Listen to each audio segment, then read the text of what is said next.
"Oh, my goodness!" exclaimed Princess. "Who could have done such a thing?" It was Sunday morning, and the Raggy Dolls were up in the treehouse, staring at a complete mess. "Just look at my paints," said Dotty crossly. "They're all over the place." "Someone's eaten my biscuits," moaned Sadsack, inspecting the empty tin. "We've been burgled," stammered Hi-Fi. "The telescope's gone." "No, it isn't," said Back to Front, looking out of the window. "It's down there. Someone's just chucked it in the hedge." "But why?" said Lucy, all of a tremble. "I don't know," said Dotty. "Someone's responsible, and we've got to find out who." Hi-Fi and Back to Front pulled the telescope out of the hedge and set off with the others to look for clues. On their way across the big field, the Raggy Dolls met Mr. Marmalade, the factory cat. They explained to him what had happened. "Dear me," said Mr. Marmalade. "How positively frightful. The guilty party must be found and apprehended." "Mais oui," said Claude. "But first we must find him, n'est-ce pas? Monsieur Marmalade, have you seen any, how you say, looking shifty persons hanging around ici?" "I'm afraid not," said the big ginger cat. "Let's go and ask Pumpernickel," suggested Princess. "Good thinking," said Dotty. But when they got there, the old scarecrow hadn't seen anyone either. "All I do know is someone's taken my hat. I was just taking 40 winks, and blow me if I didn't feel something scamper at me back and make off with me old Trilby." "Didn't you see who it was?" demanded Dotty. "No, it all happened so quick, you see. Anyway, whoever it was come up from behind, and I'm not much use as turning round, as well you know." "Could it have been the wind, or a bird?" suggested Lucy. "There ain't no wind today," protested Pumpernickel, "and it definitely weren't a bird. Birds is my business. They wouldn't dare come near me." "No, of course not," said Mr. Marmalade, who also knew a thing or two about birds. Besides, a bird would scarcely be interested in playing around with paints, or strong enough to throw a telescope out of a window. Said Dotty. "It really is a mystery. Oh, well, let's keep looking." "Well, why not you use the telescope?" suggested Hi-Fi, holding it up. "Good idea," said Pumpernickel. "Climb up on my shoulders if you like." In no time at all, Dotty and Hi-Fi were standing on the old scarecrow's shoulders. No, nothing in the big field," stammered Hi-Fi. "We need to be higher," said Dotty. "Then climb up on my head," said Pumpernickel. "I don't mind, so long as your feet don't tickle." Dotty climbed up on the scarecrow's head and pointed the telescope towards the duck pond. "There it is!" she exclaimed. "What is it?" said Lucy, imagining something horrible. "Pumpernickel's hat, and it's behaving very strangely." "Let's investigate," said Princess. When the Raggy Dolls and Mr. Marmalade got there, the hat was still hopping about.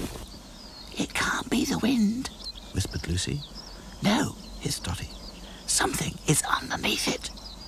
"Leave this to me," murmured Mr. Marmalade, creeping forward, his eyes fixed on the hat.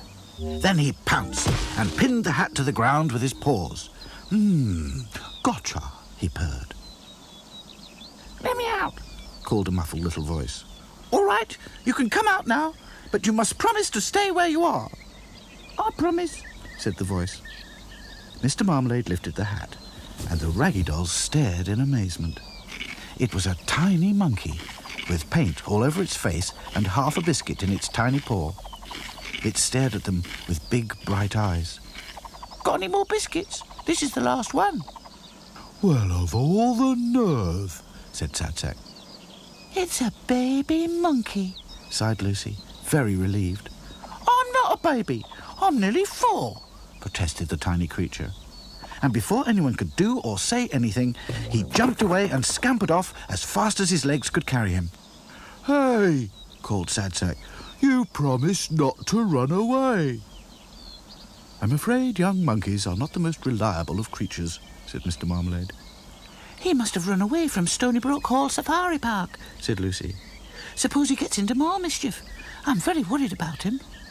"And I bet his mother is too," added Dotty. "We have to persuade him to go back." "No problem," said Back to Front. "We caught him once. We can catch him again. What we need is a trap." I don't see why we should give him any more biscuits, grumbled Sad Sack. Shh, hissed Dotty. Here he comes. The monkey made his way towards the trap, but seemed to take ages before going in. What's he doing? Whispered Lucy. I don't know, said Back to Front. Aha! He's going in. Back to Front jerked the string that was supposed to tug the stick and make the box fall over the monkey. But nothing happened. The crafty little monkey had untied the string. Bother, said Dotty. He's eating all the biscuits, Moaned Sad Sack. No problem, said Back to Front. We'll think of something else. Indeed, said Mr. Marmalade. We must find a way of appealing to his natural sense of curiosity. What are you doing? Asked the monkey. A painting, replied Dotty casually. Would you like to be in it? What have I got to do? Oh, just sit still. You promise you won't try and catch me? Said the monkey suspiciously. I promise I won't touch you, said Dotty, choosing her words carefully. For high above, in the treehouse, the other Raggy dolls were ready with a net. Come and sit over here, said Dotty. The background is better. I've never been in a painting before, said the monkey. As soon as the monkey was in position, Dotty began painting. Now tell me, why did you run away? Nobody loves me, said the little monkey. My mum's got a new baby, and she spends all her time with her. Dotty looked at the little monkey's big, sad eyes and felt so sorry for him. She forgot all about the net. Now, said Back to Front. The Raggy dolls dropped the net, but the monkey was too quick, and all they caught was Dotty. All day long, the Raggy dolls tried different ways to catch the runaway monkey. They dug a hole and covered it up with sticks and leaves, but Sad Sack fell in. They made a lasso tied to a bendy tree, but Back to Front caught his own ankle. Even Mr. Marmalade couldn't catch him when they tried just plain chasing. Finally, they all lay down in an exhausted heap in the middle of the big field. It's no good, puffed Sad Sack. We'll never catch him. But suddenly, out of nowhere, up popped the little monkey. I just came to say thanks, he said. Thanks? Gasped Dotty. Whatever for? Well, for all the fun and games and all that. Fun and games? Said Princess indignantly. We were only trying to help you. Yeah, well, anyway, I decided to go back now. Perhaps you'd be good enough to tell us what has brought about this sudden change of heart, said Mr. Marmalade. Promise you won't laugh. We're too tired to do anything, sighed Lucy. Well, I'm going back because I miss my mum and my baby sister. And true to their word, the Raggy dolls didn't laugh. At least, not until the little monkey was far, far away. And then they got the giggles.